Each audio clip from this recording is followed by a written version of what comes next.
చేసే వాళ్ళు రీచ్ అక్కడికి అయ్యే అవకాశం లేదు. మిగతా నియోజకవర్గాల పల్స్ పట్టి ప్రజల యొక్క నాడిని పట్టి అక్కడ కూడా అదే ఉండవచ్చు అనేటువంటి అభిప్రాయంతో సర్వేలు ఇచ్చే అవకాశం ఉంది, కానీ వాస్తవ పరిస్థితులకు ఇచ్చే అవకాశం అయితే లేదు. లక్ష్మణ్ గారు లైవ్ లోనే ఉండండి, మళ్ళీ మిమ్మల్ని తీసుకుంటాం. బండి సంజయ్ గారు మీడియాతో మాట్లాడుతున్నారు, ఇప్పుడు ఆ లైవ్ చూద్దాం. కాంగ్రెస్ కూటమికి ఓటమికి కారణం కాంగ్రెస్ తెలంగాణ కర్ణాటక రాష్ట్రాల ప్రభుత్వాల యొక్క వైఫల్యాలే అట ఆ కూటమికి వైఫల్యానికి ఓడిపోవడానికి కారణం. ఎందుకంటే హిమాచల్ ఎన్నికల పేరు చెప్పి కర్ణాటకలో గెలిచారు, కర్ణాటక ఎన్నికల ఫలితాలు చూపెట్టి తెలంగాణలో గెలిచారు. ఈ మూడు రాష్ట్రాల ఫలితాలను పెట్టించి ముగ్గురు ముఖ్యమంత్రులు తీసుకుపోయారు. ఇక చూడు, ఇక నన్ను చూడు, అందరూ చూడు, మొత్తం మహారాష్ట్ర మొత్తం తెలంగాణ రాష్ట్ర ముఖ్యమంత్రి రేవంత్ రెడ్డి గారు అయితే ఒక 10 సార్లు వేయండి కావచ్చు.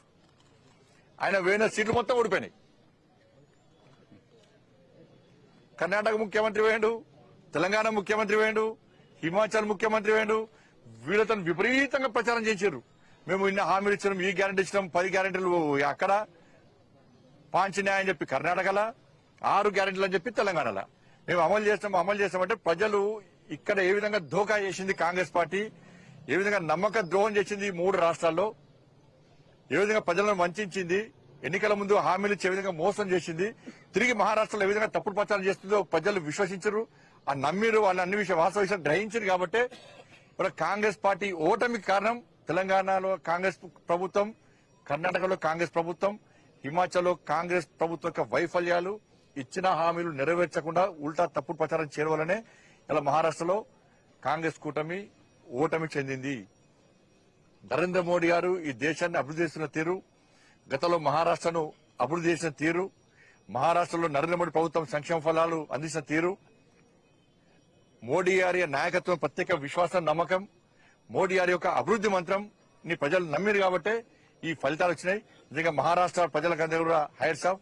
తెలంగాణ రాష్ట్రం నుంచి కూడా అనేక మంది నాయకులు కార్యకర్తలు చాలా మంది ఇవాళ మహారాష్ట్రలో ప్రచారం వేరు. కాంగ్రెస్ పార్టీ కర్ణాటక ఎమ్మెల్యేలు, ఇక్కడ ఎమ్మెల్యేలు బూత్కొక్కన్నారు, కానీ ఎమ్మెల్యేల పతేర పనిచేయలే. బీజేపీ కార్యకర్తల ముందు బీజేపీ కార్యకర్తలు ప్రతి ఇంటికి వెళ్ళి అభివృద్ధి గురించి చెప్పారు, మోడీ గారి నాయకత్వం గురించి చెప్పారు, ప్రజల ఓటు రిక్వెస్ట్ చేశారు. కానీ కాంగ్రెస్ పార్టీ అబద్దాలు ప్రచారం చేసిన కాబట్టి వాళ్ళకు వాళ్ళ అడ్రస్ గల్లంతైంది. కాబట్టి Congress party iron leg party. ఇక పార్టీతో ఎవ్వరు ఉండరు. ఇక ఐఎన్డీఏ చీలిపోవడం ఖాయం, ఐఎన్డీఏ కూలిపోవడం ఖాయం. దాన్ని ఎవరు పట్టించుకోరు. ఐరన్ లెగ్ పార్టీతో ఉండేటువంటి ప్రయత్నం ఎవరు చేయరు. కానీ తెలంగాణ ప్రభుత్వం కూడా ఇదే గతి పట్టబోతున్నది. తెలంగాణ రాష్ట్ర ప్రభుత్వాన్ని కూడా కాంగ్రెస్ పార్టీ ప్రభుత్వానికి ఇదే గతి పట్టబోతున్నది. మీరు హామీలు ఇచ్చి ఇలా ఏ ఒక్క హామీని నెరవేర్చే ప్రయత్నం చేయలే. ఇలా ఉల్టా రాష్ట్ర ముఖ్యమంత్రి తెలంగాణ నిష్పెట్టుకుని అక్కడ ప్రచారం చేశారు. కాంగ్రెస్ పార్టీ మంత్రులు ప్రచారం చేశారు. 2,500 రూపాయలు ఎంతమంది మహిళలకు ఇచ్చారో మహారాష్ట్రలో చెప్పలేకపోయారు. మేము పోయి చెప్పినాం, కాంగ్రెస్ పార్టీ మోస్తాలని కూడా చెప్పినాం. మేము పోయి కిషన్ రెడ్డి గారు వేరు, నేను వేనా, ఇంకా చాలా మంది నాయకులు పోయి వాస్తవ విషయాలు చెప్పినాం. తెలుగు వాళ్ళందరినీ కలిసాం, తెలుగు వాళ్ళందరికీ కూడా విషయాలు చెప్పినాం. వాళ్ళు వాస్తవ విషయాలు గ్రహించారు. కాబట్టి కాంగ్రెస్ పార్టీ తెలంగాణ రాష్ట్ర ప్రభుత్వం, తెలంగాణ రాష్ట్రంలో కాంగ్రెస్ పార్టీ ప్రభుత్వం మీరు ఇచ్చిన హామీలు నెరవేర్చారా? లేకుంటే మహారాష్ట్ర ప్రజలు ఏ విధంగా తిరగబడుతున్నారో తెలంగాణ రాష్ట్రంలో కూడా ఈ తెలంగాణలోని కాంగ్రెస్ పార్టీ ప్రభుత్వం మీద తిరగబడే రోజులు అతి తక్కువ సమయంలో రాబోతున్నాయి. 2,500 రూపాయలు ఎంతమంది మహిళలకు ఇచ్చారు, ఎంతమందికి తులం బంగారం ఇచ్చారు, ఎంతమంది స్కూటీలు ఇచ్చారు? వ్యవసాయ శాఖ మంత్రి చెప్పినట్లుగా ఇంకా 22 లక్షల మందికి ఎప్పుడు రుణమాఫీ చేస్తారు? రైతు భరోసా ఎప్పుడు ఇస్తారు? రైతు కూలీలకు 12,000 రూపాయలు ఎప్పుడు ఇస్తారు? 500 రూపాయల బోనస్ ఇంకా ఎప్పుడు అకౌంట్లో వేస్తారు? కొనుగోలు విషయంలో రైతులను వంచినందుకు క్షమాపణలు ఎప్పుడు చెప్తారు? 2 లక్షల ఉద్యోగాలను వెంటనే భర్తీ చేస్తున్నారు, ఎప్పుడు భర్తీ చేస్తారు? ఇచ్చింది 30,000 ఉద్యోగాల నోటిఫికేషన్ అయితే 50,000 ఉద్యోగాలు ఇస్తామని చెప్తున్నారు, మహారాష్ట్రలో చెప్పారు.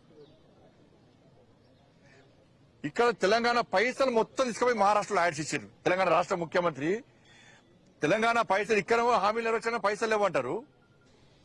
బోనస్ చేయడానికి పైసలు లేవంటారు, ఉద్యోగాలకు పైసలు లేవంటారు, నష్టమైన రైతులకు చేయడానికి పైసలు లేవంటారు, 2,500 మహిళలకు చేయడానికి పైసలు లేవంటారు, 4,000 రూపాయలు ఆసరా పెన్షన్ చేయడానికి పైసలు లేవంటారు, ఉద్యోగస్తులు 5 డిఎల్ చేయడానికి పెన్షన్ పైసలు లేవంటారు. కానీ ఇక్కడ కోట్ల రూపాయలు తీసుకుపోయి మహారాష్ట్రలో యాడ్ ఇచ్చారు. అన్ని అబద్ధాలు యాడ్స్ ఇచ్చారు. ఏమైనా యాడ్స్ ఇవ్వాలా?